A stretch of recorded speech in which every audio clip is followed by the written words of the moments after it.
Well, today I'm driving to San Francisco and I'm already worried about the parking situation there because it can be a nightmare trying to find the right spot in a business district. The roads are so narrow and by the time you've figured a parking spot, it's already gone. It's so congested. But I think I have some hope as I have downloaded Parknav on my phone that actually is going to help me find a parking spot closer to my destination. We're going to find out how that works and if it's helpful at all. Welcome to tomorrow's world as I take you downtown San Francisco.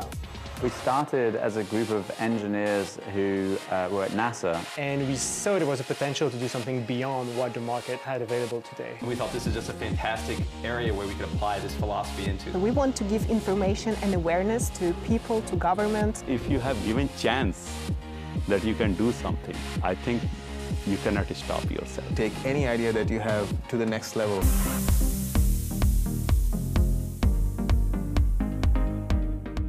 With hundreds of thousands of cars getting added to the roads every day, the roads are not getting any wider or longer or bigger. It could be a real challenge for all of us to find that right parking spot wherever we're going. We're going to talk to Amir, who's going to tell me about this cute little app that you can install on your phone. I'll tell you where you can find this parking spot next. I didn't know there was something so cool that I could find my parking spot closer to wherever I'm going, even if it's in a dense city. Tell me, how did you begin thinking about it? I love parking so much that I do it every day. But my girlfriend doesn't love parking, and she used to come to my place and look for parking for more than 30 minutes. I looked around and there were a bunch of apps that use sensors in the streets, but not enough sensors there were in the streets.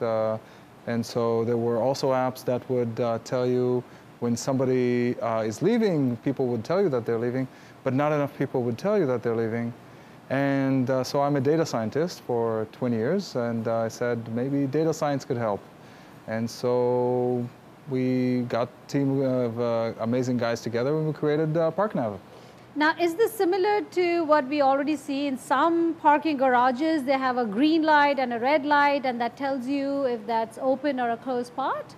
So it is very similar, just without the lights in the streets and without the sensors on the ground.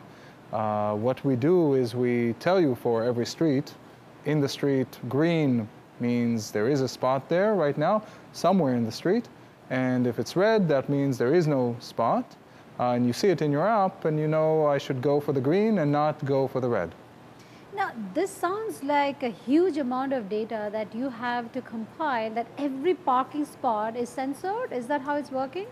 So a lot of the sensors that we have are actually in our pockets and in our cars and in the things that we already use. Sensors in the streets are expensive, and connecting them to the outside world is expensive. And so what we do is we take data from a lot of phones, a lot of cars, and put it together with a lot of background data from companies that have it. And we give you something that's not exactly there. It's 90% precise, but that's good enough. 9 times out of 10, when we tell you green, you will find a spot there. Now, tell me how you're collecting this data and what specific devices are being used to collect this data. Right. So we have an app that tells us that somebody is looking for parking right now. They tell us, where is the parking spot? So we know that somebody is looking. When they parked, they save where they parked. So we know that somebody was able to find parking in that street. So this kind of data from our users, but also from companies that team up with us, GPS manufacturers, map providers, all of that together gives us enough information to provide this statistics. So this is sort of coming out of the crowd. It's kind of crowdsourcing, that you're getting the data from actually somebody being there or leaving that spot. Now, how have you mapped the available parking spots that exist already? Right, so we had to do a lot of work on sending people to places, also teaming up with a lot of companies that have some data. It was work of years, so we ended up slowly gathering this gigabytes and terabytes of data that is enough for this mission. Now, a lot of this data could be already available with the maps that we are using, the very widely used maps like the Google Maps or the Apple Maps, MapQuest and all of that. They may already have that data. Did you think of collaborating with them so that you can just apply the parking spots with an existing app that's there? Yeah, it makes a lot of sense, and we would like to. So we are working with some companies to put it part of their maps. It just takes time sometimes, but definitely that's the future. Well, haven't they themselves tried to find a parking solution when they already have a map? I believe that they have tried it for years. This problem has been around for a while. There was an app, for example, by Google called OpenSpot 5 years ago, where people would contribute that they're leaving a spot. But not enough people would say that, I'm going to my car. Should I really take out my phone and press a button? No, I just want to go. Let's understand back up where the problem originally existed. I mean, you are from San Francisco, so let's start talking about San Francisco. That's the worst place to park. I know a lot of people are not driving to San Francisco because of parking spots not being available, or it's too expensive to park. Tell me a little bit of a data that how many cars do you think would require this kind of an app? So in San Francisco, we have 450,000 vehicles of residents who live here. And every day, about 30 to 50,000 cars more are added to that. So it really fills around like 3 p.m., 12 p.m. There is a saturation of all of the hot spots. So the Union Square, the Financial District, the Union District, the Mission District, all of them have a lot of cars that are looking for parking. Some of them go to garages, otherwise they go in the streets.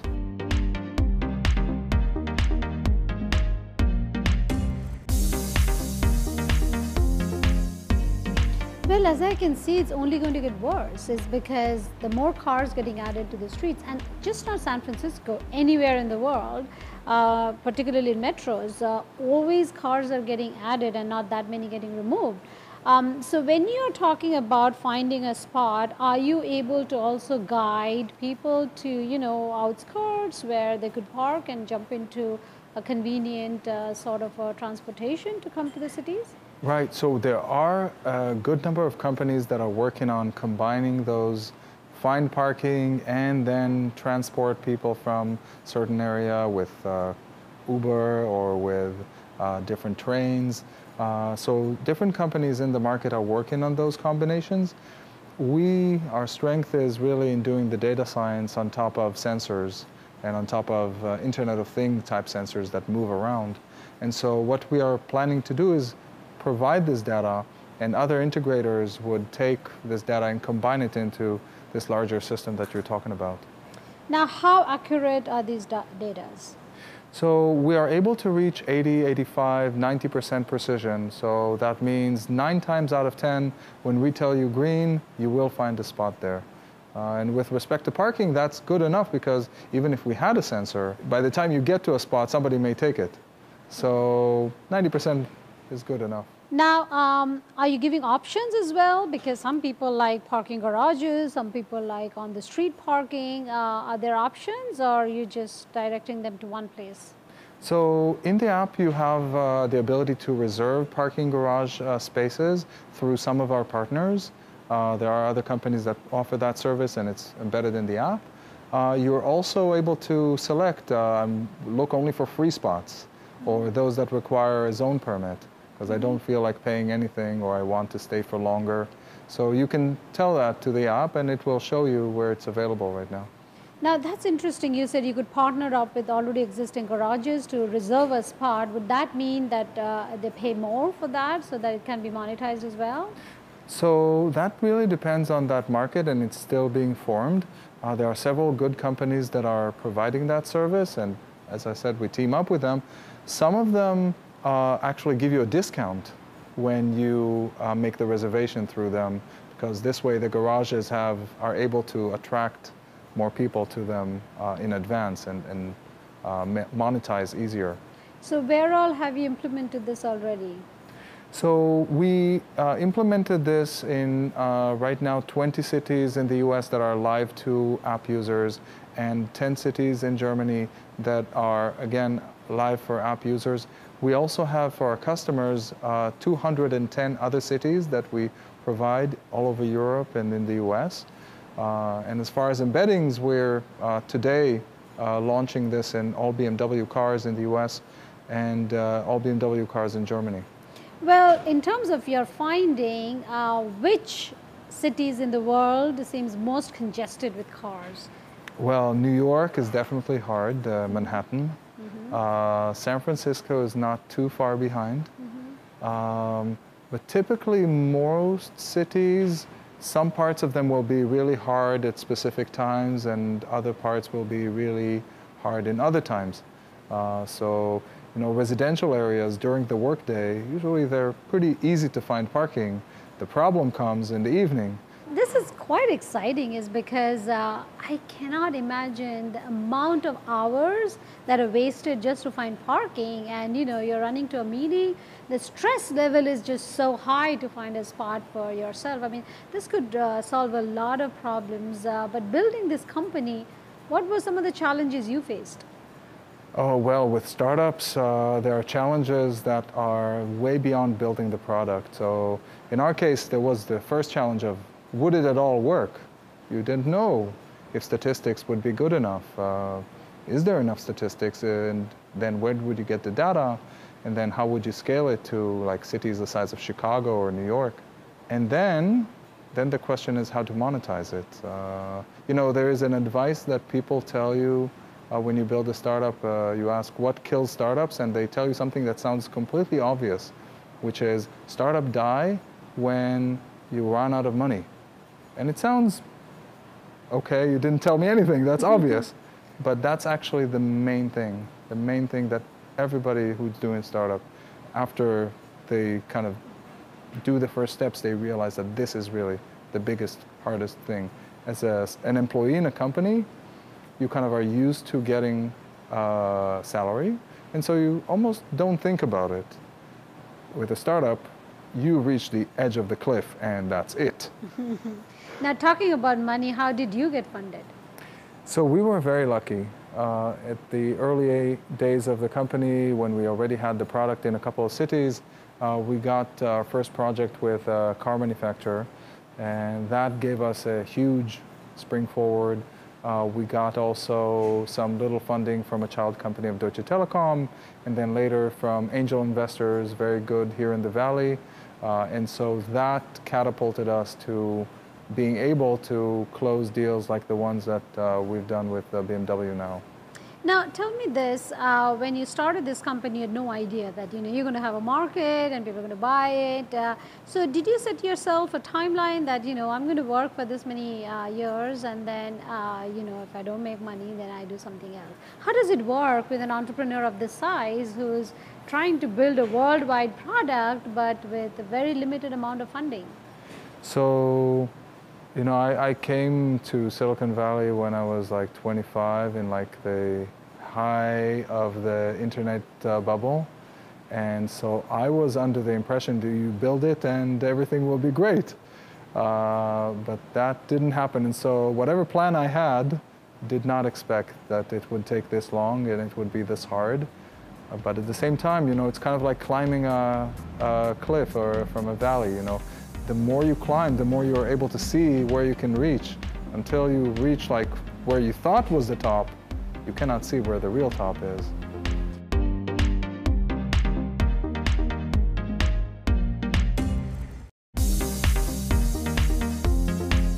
So this seems like a lot of information that you have to capsule in an app, and you're trying to localize it, although you're building it for, you know, worldwide different countries. You are able to then bring it down to a local San Francisco parking issue. How are you doing that? So we try to give as much attention to each one of those cities, individual streets, individual parts of the city. We are taking a lot of sources, a lot of data from different sources, whether it's meter data or moving cars, or cell phones, or apps, or GPS manufacturers, payments, everything that we can put our hands on. And we put it all together into a lot of servers, a lot of computation. We were lucky to be part of this Microsoft Ventures Accelerator that provided us with a lot of resources to put it on a lot of cloud computation. It's required to run all of those cities and do this every minute. A lot of computation for every street. There are millions and millions of streets that we need to compute this at every minute. And so this, from a technology perspective, we put it all in the cloud and use the ability of the cloud to scale ourselves. I mean, we're a startup. We're still able to provide something that 5 years ago would not be imaginable. And from a product perspective, we have to really craft it and pay attention to every city, every street. Our customers keep beating on us. Hey, you know, this area in New York is not working. What's going on? You know, and we wake up, you know, I wake up in the middle of the night to fix those things. So where are you fixing all these things? Where is your main data center? So we are distributed. We have an office here in San Francisco, where I'm based, and an office in Chicago. That's where our headquarters are, and then an office in Seattle, Austin, Munich, Germany. Munich, Germany is also my second office. I fly there every month. Moving forward, were there anything that you found in your journey that you weren't even expecting to have found, that, you know, you thought did not exist, but, you know, doing the work, you figured there are bigger challenges that kinds of gets added to the existing problem? Oh, absolutely. I think the opportunities that we understood as a result of this are huge. We understood that we were able to do a lot of AI on top of some sensors at micro scale. So that gave us the idea that we can branch into predicting many, many things. So nowadays there is a lot of excitement about AI and machine learning and how their power can give us many new applications. I'm a scientist in my heart, and so I immediately think, oh yeah, we can build AI that would do this and this and this. And so my imagination of what I think will happen is that we will be able to predict where everything is and what is the availability of things. So I would know if there's an available seat in a restaurant, an available bread of the type that I like in my favorite bakery, did it run out already, without having to go there. So I'll be able to essentially kind of teleport myself at least kind of into what is going on in the restaurant. Is, you know, do I like the people? Does it feel like my crowd? Should I go? Does it have what I want? You know, I can switch between the Gap and Old Navy and Banana Republic, and, you know, I can just teleport myself into each one of them and see what's there without having to really know. Be there, yeah. I mean, that opens up the whole world. There is no limit to really finding out artificially that what is existing anywhere else through the data that you're collecting. But for Nav right now, what is it that you have in mind in the coming, let's say, few years? You're already in BMW cars. Are you giving them this exclusive rights, or are you planning to, you know, build it to cars of mine like Audi and other places? So we expect this to be, we hope that it will be in all cars. Of course, typically the luxury cars are those that adopt such technology earlier. So things like Audi, Volvo, Mercedes, of course, Lexus, Acura, they will have those technologies probably earlier. And typically the other car manufacturers jump in a couple of years later. So the more cars are becoming connected these days, the more people have services in the cars, whether they're connected through your mobile phone or through more SIMs that are embedded in the cars. So I expect within 5 years, everybody will have it, either in their cars or in their phones, embedded in the apps or in the cars directly. No, that's a great answer, and I love that spirit that, we want to build what we want to build. What other people are doing doesn't matter, let them do it. And then a few years later, you see, oh, there's nobody else who's supposed to be here, but you are still standing strong. And I think that requires a lot of commitment and maybe some things that you do right along the way. Parking, for that matter, is a very universal topic. Everybody needs to park at some point or the other, right? And this is the market, and the world is quite large when you think about this app. Anybody can download and use it. It's because it's useful to everybody. Would you want to monetize it by putting a price on the app, or would you want to go to bigger car owners and sell it? Have you weighed those options yourself? So nowadays, I don't believe so much in monetizing the app itself. I think, especially for parking is that time when you're most anxious. You're trying to find a spot, people behind you, you're late for the meeting already. It's like, that's the wrong time to hold a phone in any way, or even to look at a phone that's on. So if it's already embedded in the car, I think that's the perfect, most convenient way, most soothing way of getting you to a parking spot. So I think that that's the right thing for the users, and fortunately also right for monetization for us.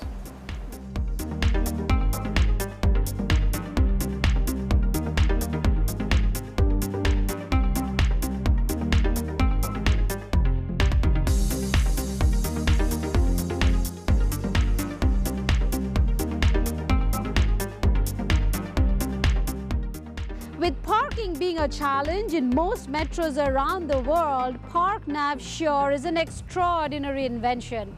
We'll find out more about how it's accurate in the next few years.